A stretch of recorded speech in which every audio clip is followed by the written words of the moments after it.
Students, आज हम carboxylic अम्ल का अम्लीय नेचर पढ़ेंगे। अम्लीय नेचर, आप एसिडिक नेचर जानते हैं, अम्लीय प्रकृति जो आसानी से H+ आयन दे दें। तो यहाँ सबसे पहले हमने एक एल्कोहल लिया, ये क्या लिया? एल्कोहल। फिर हमने क्या लिया? ये फिनॉल। तो सबसे पहले हमने एल्कोहल को पानी में घोला, तो एल्कोहल क्या करेंगे? H+ आयन को दे देंगे और एल्कोक्सी आयन बना लेंगे। क्या बना लेंगे? ये एल्कोक्सी आयन बना लेंगे। और H+ किसको दे देंगे? H2O को। तो H2O क्या बन जाएगा? H3O+, hydronium ion. इसको हम क्या बोलते हैं? Hydronium ion. तो जब हम वाटर में एल्कोहल को डालते हैं तो एल्कोहल H+ आयन को देता है। H+ आयन दिया जिसको H2O ने ले लिया। लेकिन यहाँ पर O के O पर नेगेटिव चार्ज है, तो इस H+ को खींच भी सकता है, क्योंकि R क्या है? इलेक्ट्रॉन को फेंकने वाला ग्रुप है। R कैसा ग्रुप होता है?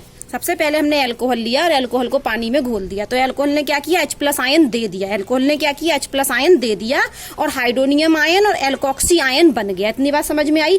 तो एल्कोहल ने जब H+ आयन दिया तो एल्कोहल किस नेचर का हुआ? अम्लीय नेचर का। अब हम ये कह रहे हैं कि ये जो R ग्रुप है, ये वाला जो R ग्रुप है, ये इलेक्ट्रॉनों को क्या करता है? अपने से दूर फेंकता है। क्या करता है? फेंकता है। तो एल्काइल ग्रुप जो है R ग्रुप, वो इलेक्ट्रॉन को फेंक रहा है। और इलेक्ट्रॉन को फेंक रहा है तो मतलब O पर इलेक्ट्रॉन डेंसिटी बढ़ रही है, नेगेटिव चार्ज बढ़ रहा है, इलेक्ट्रॉन डेंसिटी बढ़ रही है, नेगेटिव चार्ज बढ़ रहा है। तो इस H+ आयन को ये क्या कर लेगा? वापस खींच लेगा। क्या कर लेगा? वापस खींच लेगा। इसलिए देखो यहाँ पर रिवर्सिबल है, ठीक है। तो H+ आयन दे तो देगा, लेकिन ये वापस भी खींच लेता है। किसमें? एल्कोहल में। इसलिए एल्कोहल कम अम्लीय होते हैं। अम्लीय तो होते हैं, लेकिन कैसे होते हैं? कम अम्लीय होते हैं, क्योंकि R जो ग्रुप होता है वो इलेक्ट्रॉन फेंकने वाला ग्रुप होता है, जिससे O पर इलेक्ट्रॉन डेंसिटी बढ़ती है और ये H आयन को अपनी तरफ वापस खींच लेता है। इस वजह से एल्कोहल कम अम्लीय होते हैं। अब हमने दूसरी बार क्या लिया? एक फिनॉल लिया और फिनॉल को भी किसमें डाला? जल में। तो फिनॉल ने भी क्या किया? ऐसे H+ आयन को दे दिया। देखो ये बना लिया फिनॉक्साइड आयन। देखो ये एल्कोक्सी आयन बना था, ये कौन सा ion? Phenoxy ion, phenoxide ion. ये फिनॉक्साइड आयन बन गया। और H+ को किसने ले लिया? जल ने। तो क्या बन गया? Hydronium ion. और ये हमारा क्या बन गया? फिनॉक्साइड। ये हमारा फिनॉक्साइड बन गया। अब यहाँ पर भी कहोगे मैडम O पर इलेक्ट्रॉन डेंसिटी ज्यादा है, ऑक्सीजन पर इलेक्ट्रॉन डेंसिटी ज्यादा है, ये भी खींच लेगा H+ को। हाँ, ये भी खींच लेगा, लेकिन ये वाला जो माइनस इलेक्ट्रॉन डेंसिटी होती है, ये अनुनाद के कारण बिजी हो जाती है। हमने फिनॉल का अम्लीय नेचर एल्कोहल से ज्यादा होता है, ये पढ़ाया है। तो एल्कोहल में तो क्या होता है? R ग्रुप, एल्काइल ग्रुप होता है, जो ऑक्सीजन पर इलेक्ट्रॉन डेंसिटी को बढ़ाता है, जिससे H+ आयन को वो वापस खींच लेता है। इस वजह से एल्कोहल का कम अम्लीय होते हैं। एल्कोहल क्या होते हैं? कम अम्लीय। फिनॉल को जब हम जल में घोलते हैं तो ये फिनॉक्साइड आयन देता है और H+ को जल ले लेता है और हाइड्रोनियम आयन बना लेता है। लेकिन यहाँ पर भी ये क्या करेगा? इलेक्ट्रॉन डेंसिटी ज्यादा है ऑक्सीजन पर, तो ये H+ को खींच लेगा। लेकिन यदि ये इलेक्ट्रॉन डेंसिटी, ये माइनस चार्ज कहीं और बिजी हो जाए तो नहीं खींच पाएगा। तो ये बिजी हो जाता है अनुनाद में। किसमें बिजी हो जाता है? अनुनाद में। ये देख लीजिए, ये है हमारे पास ये। तो हमने ये फिनॉक्साइड आयन की हम अनुनाद संरचना बना के दिखा रहे हैं। सबसे पहले क्या होगा कि ये वाला जो माइनस इलेक्ट्रॉन है वो कहाँ शिफ्ट होंगे? यहाँ। तो यहाँ कार्बन की वैलेंसी डिस्टर्ब हुई तो ये वाला इलेक्ट्रॉन यहाँ शिफ्ट हुआ। तो क्या बन गया? यहाँ O किससे जुड़ गया? डबल बॉन्ड से। O किससे जुड़ गया? डबल बॉन्ड से। और ये इस कार्बन पर क्या आ गया? Minus charge. और ये वाला इलेक्ट्रॉन और ये वाले पाई इलेक्ट्रॉन जैसे कि तैसे रहे। अब क्या होगा? ये एक अनुनाद संरचना बन गई। तो ये इलेक्ट्रॉन डेंसिटी जो ज्यादा थी अभी H+ को नहीं खींच रही है, किसमें बिजी हो गई? अनुनाद में बिजी हो गया। अब देखो ये इलेक्ट्रॉन डेंसिटी है, ये अब क्या करेगा? ये यहाँ शिफ्ट होगा, तो ये कहाँ शिफ्ट होगा? यहाँ। तो यहाँ तो ऐसा ही रहेगा हमारा, ये तो ऐसा ही रहने वाला है। तो यहाँ पर क्या बन गया? Double bond. और ये डबल बॉन्ड जैसे का तैसा रहेगा। और ये पाई इलेक्ट्रॉन कहाँ शिफ्ट होगा? इस कार्बन पर। अब क्या होगा? ये वाले इलेक्ट्रॉन यहाँ आएंगे, तो ये पाई इलेक्ट्रॉन इस कार्बन पर आएंगे। तो ये डबल बॉन्ड से वो तो है ही, तो ये वाला बॉन्ड जैसे का तैसा। और ये वाले जो माइनस के इलेक्ट्रॉन थे वो उसने क्या बना लिया? Pi bond. ये पाई बॉन्ड के इलेक्ट्रॉन यहाँ आ गए। अब क्या होगा? ये वाला फिर यहाँ आएगा, तो ये फिर वहां जाएगा। तो अब क्या है? ये इधर, ये इधर, और ये वाले इलेक्ट्रॉन यहाँ पाई बॉन्ड बना लेंगे और यहाँ के इलेक्ट्रॉन डबल बॉन्ड फिर हट जाएगा, सिंगल बॉन्ड लग जाएगा और ऊपर क्या आ जाएगा? फिर से माइनस आ जाएगा। ठीक है। तो ये हमने क्या बना दिया? आपकी अनुनाद संरचना। क्या बना दी? अनुनाद संरचना, किसकी अनुनाद संरचना? फिनॉक्साइड आयन की अनुनाद संरचना, फिनॉक्साइड आयन की। तो अनुनाद फिनॉक्साइड आयन में जो इलेक्ट्रॉन डेंसिटी ऑक्सीजन पर बढ़ती है वो अनुनाद में क्या हो जाती है? बिजी हो जाती है। अनुनाद में क्या हो जाती है? बिजी हो जाती है, जिस वजह से ये H+ आयन को उतनी अच्छी तरीके से नहीं खींचता जितना कि एल्कोहल में खींचता है। इसलिए फिनॉल ज्यादा अम्लीय होते हैं एल्कोहल से, क्योंकि एल्कोहल में ये ओपन नेगेटिव चार्ज है और R ग्रुप इस पर इलेक्ट्रॉन डेंसिटी और फेंक रहा है इलेक्ट्रॉन, मतलब इस O को इलेक्ट्रॉन डेंसिटी और बढ़ा रहा है। ये R ग्रुप O पर इलेक्ट्रॉन डेंसिटी और बढ़ा रहा है, जिससे ये H+ आयन को बहुत जल्दी वापस खींच लेगा, इसलिए एल्कोहल कम अम्लीय होते हैं। जबकि जब हम फिनॉल लेंगे तो जो फिनॉक्साइड आयन होगा, तो फिनॉक्साइड आयन में जो बेंजीन रिंग जुड़ी है वो इस माइनस चार्ज को क्या कर रही है? अनुनाद में बिजी कर रही है। और जब ये माइनस चार्ज अनुनाद में बिजी हो गया तो ये H+ आयन को नहीं खींच पाएगा। ठीक है, इसलिए फिनॉल थोड़े ज्यादा अम्लीय होते हैं, किससे? एल्कोहल से। अब हम आते हैं कार्बोक्सिलिक अम्ल पे। हम पढ़ तो रहे कार्बोक्सिलिक अम्ल का, लेकिन यहाँ एक बात और सुन लो कि यहाँ पर जो नेगेटिव चार्ज आ रहा है एक्चुअली में ये कहाँ आया? कार्बन पर। ये नेगेटिव चार्ज ये भी कहाँ आया? कार्बन पर। ये नेगेटिव चार्ज किस पर आया? कार्बन पर। तो यहाँ जो नेगेटिव चार्ज आ रहा है वो कार्बन पर आ रहा है। नेगेटिव चार्ज कहाँ आ रहा है? कार्बन पर। और आप जानते हो कि कार्बन पर नेगेटिव चार्ज उतना इम्पोर्टेंट नहीं होता है। जैसे O इलेक्ट्रॉन ऋण विद्युतीय तत्व है, इस पर नेगेटिव चार्ज आ रहा तो ये ज्यादा महत्वपूर्ण है। तो ये जो कार्बन पर क्या आ रहा है हमारा? कार्बन पर नेगेटिव चार्ज आ रहा है, और कार्बन तो हमारी धन विद्युतीय तत्व होता है, इसलिए फिनॉक्साइड आयन में अनुनाद उतना इम्पोर्टेंट नहीं है। ये जो फिनॉक्साइड आयन था ना, ये हमारा फिनॉक्साइड आयन, तो इस फिनॉक्साइड आयन की जब हमने अनुनाद संरचना बनाई तो हमने पाया कि फिनॉक्साइड आयन में अनुनाद संरचना में कार्बन पर नेगेटिव चार्ज आ रहा है। किस पर नेगेटिव चार्ज? कार्बन पर नेगेटिव चार्ज। इसी वजह से फिनॉक्साइड आयन में अनुनाद उतना इम्पोर्टेंट नहीं है। आप देखो बिल्कुल साफ साफ लिखा है यहाँ पर कि ऋण आवेश कहाँ आ रहा है? अल्प विद्युत ऋणी कार्बन परमाणु पर। ठीक है, ये कार्बन क्या होता है? विद्युत ऋणी कम होता है, इस पर ऋण आवेश नहीं होना चाहिए कार्बन पर। ये कैसा है? अल्प विद्युत ऋणी। अल्प मतलब बहुत कम विद्युत ऋणी है, और इस बहुत कम विद्युत ऋणी कार्बन पर क्या आ गया? ऋण आवेश। इसलिए फिनॉक्साइड आयन में अनुनाद उतना महत्वपूर्ण नहीं होता जितना कार्बोक्सिलेट आयन में होता है, जितना कार्बोक्सिलेट आयन में होता है। तो हमने यहाँ लिख दिया शॉर्टकट में कि कार्बन पर नेगेटिव चार्ज आ रहा है, इसलिए अनुनाद उतना महत्वपूर्ण नहीं है। अनुनाद महत्वपूर्ण नहीं है किसमें? फिनॉक्साइड आयन में।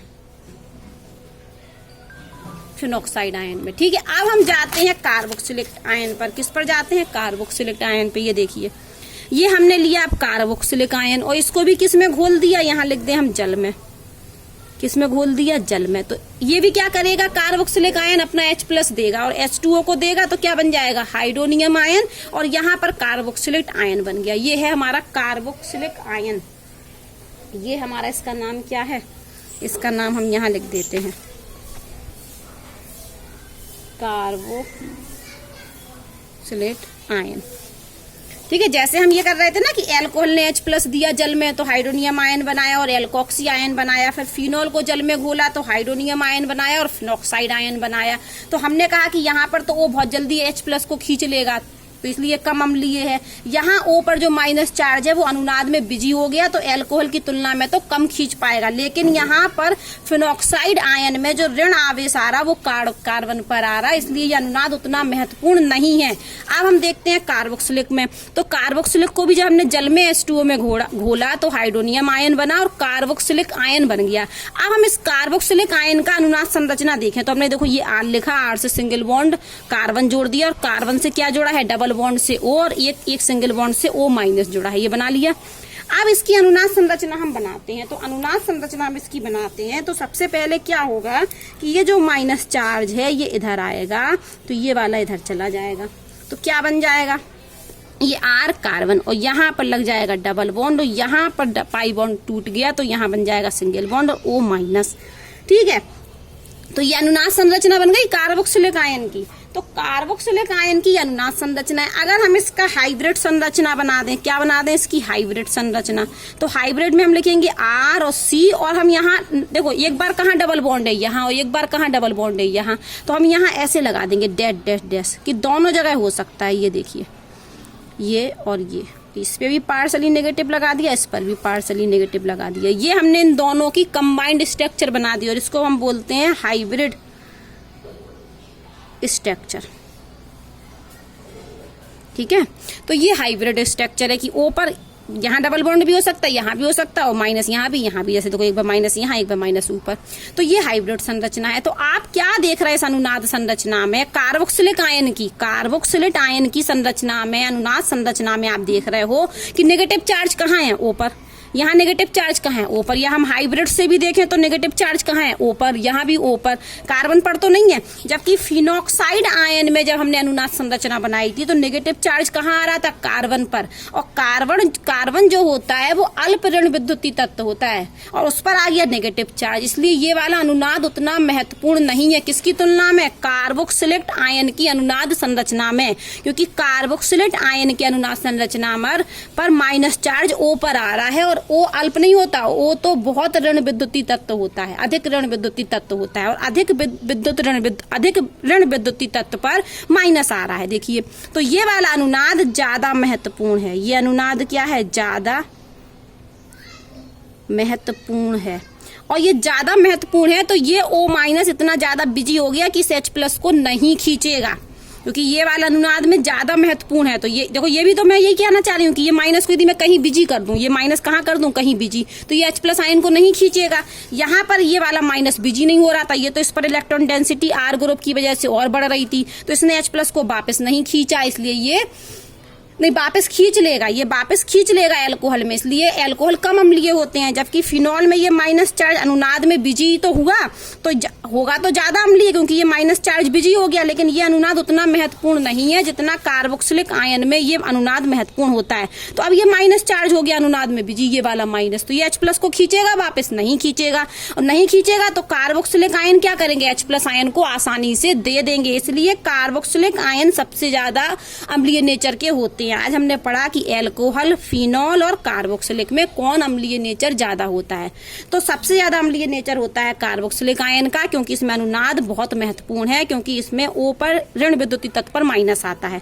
फिनॉल तो एल्कोहल से ज्यादा होता है, क्योंकि फिनॉल में माइनस चार्ज बिजी होता तो है अनुनाद से, जबकि एल्कोहल में तो R ग्रुप जुड़ा है जो O पर इलेक्ट्रॉन डेंसिटी को और बढ़ाता है, बिजी तो कर नहीं रहा R ग्रुप, जबकि और इलेक्ट्रॉन डेंसिटी को बढ़ा रहा है, जिससे O तुरंत H प्लस को वापस खींच लेगा। तो एल्कोहल का अम्लीय नेचर सबसे कम, उससे ज्यादा फिनॉल का, और उससे ज्यादा कार्बोक्सिलिक अम्ल का। जो आज हमने आपको पढ़ाया उसका सार यही है कि एल्कोहल सबसे कम अम्लीय होते हैं, उससे ज्यादा फिनॉल अम्लीय होते हैं, और सबसे ज्यादा कार्बोक्सिलिक एसिड अम्लीय होते हैं तीनों में।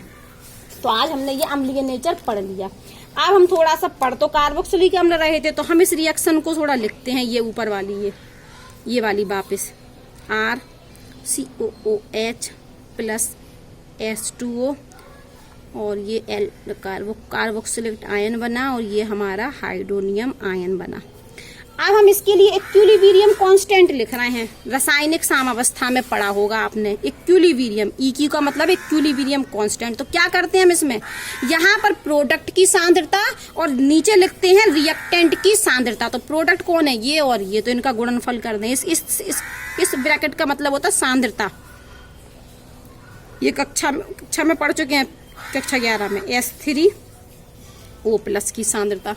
तो प्रोडक्ट की सांद्रता, दो प्रोडक्ट थे, उन दोनों की सांद्रता लिख दिया और गुणनफल कर दिया। और अब इसकी लिखना है ये RCOOH और ये H2O। ठीक है, तो रासायनिक साम्यावस्था वाले लेसन से ये लिखा है मैंने। यहाँ पर जो H2O होता है वो बहुत अधिक मात्रा में होता है। H2O क्या होता है, बहुत अधिक मात्रा में, तो इस पर कोई फर्क नहीं पड़ेगा, हम इसको इस तरफ ले आए तो हमने यहाँ लिख दिया इसको H2O का कैंची गुणा कर दिया। तो यहाँ पर क्या बचा, KEQ, और बराबर में क्या चल रहा हमारा, यही। तो नीचे सिर्फ क्या बचा, RCOOH की सांद्रता, और ऊपर बची है कार्बोक्सिलिक आयन की सांद्रता, और ये हाइड्रोनियम आयन की सांद्रता। और इन दोनों के गुणनफल को हम के ए कहते हैं। और के ए क्या है हमारा? डिसोसिएशन कांस्टेंट, वियोजन स्थिरांक, डिसोसिएशन कांस्टेंट। ठीक है, देखो मैंने ये लिखी समीकरण। तो इक्विलिब्रियम कांस्टेंट लिखने के लिए हम क्या करते हैं? प्रोडक्ट की सांद्रता ऊपर लिखते हैं और रिएक्टेंट की सांद्रता नीचे लिखते हैं। फिर मैंने कहा कि H2 अधिक मात्रा में, H2O का हमने कर दिया यहाँ कैची गुणा, और इसको कहते हैं हम Ka। और Ka क्या होता है? Dissociation constant. सिर्फ H2O को हम वहां ले गए, जो बचा था वो हमने इस तरफ लिखा रहने दिया। तो अब यहाँ से हमें क्या पता चला? इस समीकरण को देखिए आप, Ko को, Ka देखिए और इसको देखिए। तो ये आपस में क्या सा संबंध बता रहा है? समानुपाती, क्योंकि यहाँ पर बराबर लगा है। तो हमें यहाँ से एक बात निकल के आई कि Ka जो प्रोपोर्शनल होता है वो H3O+ के प्रोपोर्शनल होता है। मतलब ये H+ के प्रोपोर्शनल होता है। किसके? इसका मतलब होता है हाइड्रोजन आयन H+। तो जैसे ही हम H+ की सांद्रता बढ़ेगी, कहीं भी H+ की सांद्रता बढ़ेगी, इसका अर्थ और या ऑब्लिक में लिख सकते हैं हम H+। तो जो Ka होता है वो H+ की सांद्रता के सीधे सीधे क्या होता है? समानुपाती। तो जैसे कहीं H+ बढ़ रहा है, कहीं भी H+ की सांद्रता क्या हो रही है? ऊपर का मतलब बढ़ रहा है, तो Ka का मान क्या होगा? बढ़ेगा। बात समझ में आई? कि ये इस सूत्र से मैं पता चला कि Ka क्या होता है? हाइड्रोनियम आयन के समानुपाती होता है। और हाइड्रोनियम आयन को हम H+ भी कह सकते हैं। तो Ka कब बढ़ेगा? जब H+ की सांद्रता बढ़ेगी। तो हमने यहाँ लिखा कि यदि कहीं H+ की सांद्रता बढ़ रही है, H+ आयन बढ़ रहे हैं, तो Ka का मान भी बढ़ेगा। और जब Ka का मान बढ़ेगा तो एसिडिक अम्लीय नेचर भी बढ़ेगा। क्या बढ़ेगा? एसिडिक नेचर बढ़ेगा। क्या बढ़ेगा? Acidic nature. तो ये नियम है, या पता होना चाहिए कि H+ बढ़ने से Ka का मान बढ़ता है और Ka का मान बढ़ने से अम्लीय नेचर बढ़ता है। अब आप जानते होगे एक और चीज। तो क्या होता है, पेपर में अपन को कोई दे दें, 2 कंपाउंड दे दें और 2 कंपाउंड का Ka का मान दे दें, तो जिस कंपाउंड का Ka का मान ज्यादा होगा वो अम्लीय नेचर का होगा। यहाँ साफ साफ लिखा है कि Ka का मान ज्यादा तो अम्लीय नेचर। लेकिन पेपर में Ka का मान नहीं दिया जाता है, pKa का मान दिया जाता है। किसका? pKa का। तो हम pKa समझ लेते हैं। pKa बराबर होता है -के log बेस 10 है और Ka। तो यहाँ पर आप समझ रहे होगे ये माइनस में है, तो इसको जब हम सॉल्व करेंगे तो यहाँ से यदि हम Ka का मान बढ़ाएं, यहाँ पर Ka का मान बढ़ाएं तो pKa का मान कम होता जाएगा, क्योंकि ये माइनस में लॉग में है। लॉग से आप समझ सकते हैं, साइंस मैथ वाले बच्चे तो समझ ही गए होंगे। यहाँ आप समझ लीजिए कि यदि Ka का मान बढ़ेगा तो इस सूत्र के अनुसार pKa का मान कम होगा। Ka बढ़ा रहे हैं, Ka क्या कर रहे हैं? बढ़ा रहे हैं, तो pKa क्या होगा? नीचे साइन लगा दिया, कम होगा। तो अब एक नया नियम निकल के आया। क्या नियम निकल के आया? देखिए कि यदि हमारा H+ बढ़ता है, क्या बढ़ता है? H+ बढ़ता है ऊपर, तो Ka का मान बढ़ता है और Ka का मान बढ़ने से pKa का मान कम होता है। फिर से सुन लीजिए, H+ बढ़ता है तो Ka का मान बढ़ता है और Ka का मान बढ़ने से अम्लीय नेचर बढ़ता था, लेकिन Ka के मान बढ़ने से pKa का मान कम होता है। तो pKa के मान कम होने से अम्लीय नेचर क्या होता है? एसिडिक नेचर बढ़ता है। तो यदि हमारे पास, हम इसको एक एक को देख ले, यदि H+ बढ़ेगा तो एसिडिक नेचर बढ़ेगा, Ka का मान बढ़ेगा तो एसिडिक नेचर बढ़ेगा, और pKa का मान जितना कम होगा एसिडिक नेचर उतना ही कम होगा। मान लो हमारे पास 2 कंपाउंड हैं और 2 कंपाउंड का pKa का मान उन्होंने दिया है। मान लो उन्होंने कहा कि एक ले दे दिया उन्होंने pKa का मान, कोई एग्जाम्पल लेके चलना, एक pKa दे दिया उनने, हमें दे दिया एक pKa जल्दी से, उन्होंने दे दिया 4.19, और एक कंपाउंड का pKa का मान दे दिया उन्होंने 4.76। मान लिया हमने कि ये हमारा pKa किसका है? बेंजोइक का है। ये वाला pKa किसका है? बेंजोइक एसिड का है ये pKa मान। और ये मान लिया हमने कि ये हमारा एसिटिक एसिड का है। ये बेंजोइक एसिड का pKa का मान है और ये एसिटिक एसिड का pKa का मान है। तो आप बताओ कि बेंजोइक एसिड ज्यादा अम्लीय होगा कि एसिटिक अम्ल ज्यादा अम्लीय होगा? तो आप यहाँ भाषा लिखोगे कि बेंजोइक एसिड का pKa की वैल्यू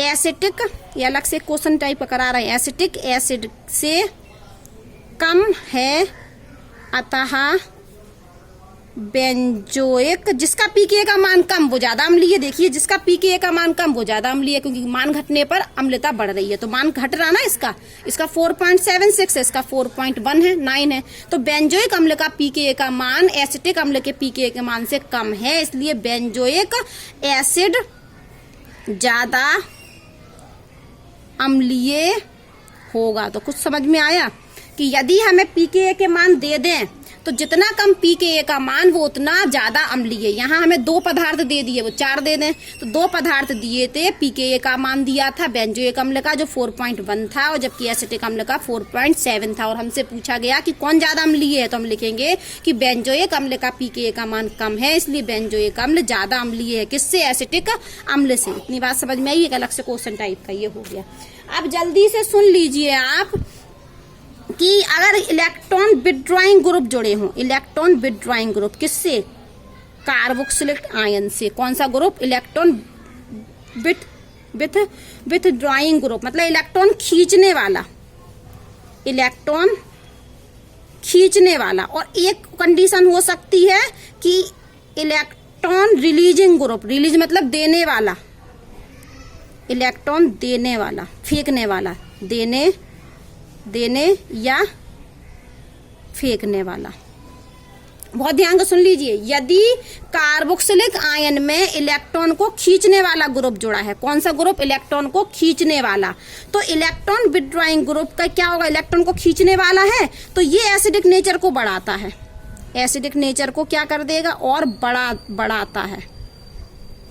ठीक है, क्यों बढ़ाता है? क्योंकि ये इलेक्ट्रॉन डेंसिटी को क्या कर रहा है? खींच रहा है। इस इलेक्ट्रॉन डेंसिटी यहाँ पर इलेक्ट्रॉनों को खींच रहा है, जिससे यहाँ पर माइनस चार्ज क्या हो रहा है? कम हो रहा है। और जब माइनस चार्ज कम हो रहा है तो H+ आयन आसानी से निकल जाएगा, और H+ आयन आसानी से निकलेगा तो अम्लीय नेचर बढ़ेगा। लेकिन electron releasing group, electron release का मतलब इलेक्ट्रॉन को फेंक रहा है, तो इलेक्ट्रॉन को फेंक रहा है मतलब यहाँ पर इलेक्ट्रॉन डेंसिटी बढ़ रही है, तो इलेक्ट्रॉन फेंकने वाले ग्रुप इलेक्ट्रॉन डेंसिटी बढ़ा रहे हैं। और जब इलेक्ट्रॉन डेंसिटी बढ़ रही है तो ये H+ आयन को आसानी से नहीं देंगे, आसानी से नहीं देंगे, और आसानी से नहीं देंगे तो एसिडिक नेचर क्या हो जाएगा? कम हो जाएगा, एसिडिक नेचर कम होगा। तो सीधी बात है कि जब इलेक्ट्रॉन विथड्रॉइंग ग्रुप जुड़े हों, इलेक्ट्रॉन को खींचने वाले ग्रुप जुड़े होंगे कार्बोक्सिलिक आयन से, तो एसिडिक नेचर बढ़ेगा। और इलेक्ट्रॉन रिलीज करने वाले, इलेक्ट्रॉन फेंकने वाले ग्रुप जुड़े होंगे तो कार्बोक्सिलिक आयन का अम्लीय नेचर को कम कर देंगे। इलेक्ट्रॉन फेंक रहे हैं और इलेक्ट्रॉन फेंकने से यहाँ इलेक्ट्रॉन डेंसिटी बढ़ जाएगी, जिससे H+ आयन उतनी आसानी से नहीं निकल पाएगा। और यहाँ पर खींच रहे हैं जिससे इलेक्ट्रॉन डेंसिटी कम हो रही है, जिससे H+ आयन आसानी से निकल जाएगा। अब यहाँ किताब में देख लीजिए, यहाँ पर आपको ये कुछ ग्रुप दिए हैं। ठीक है, ये वाले ग्रुप, जो ग्रुप क्या करते हैं? इलेक्ट्रॉन डेंसिटी को बढ़ाते हैं या घटाते हैं। तो यहाँ पर हम एक क्रम और आपको जल्दी से बता दें बस, ये एसिडिक नेचर का क्रम,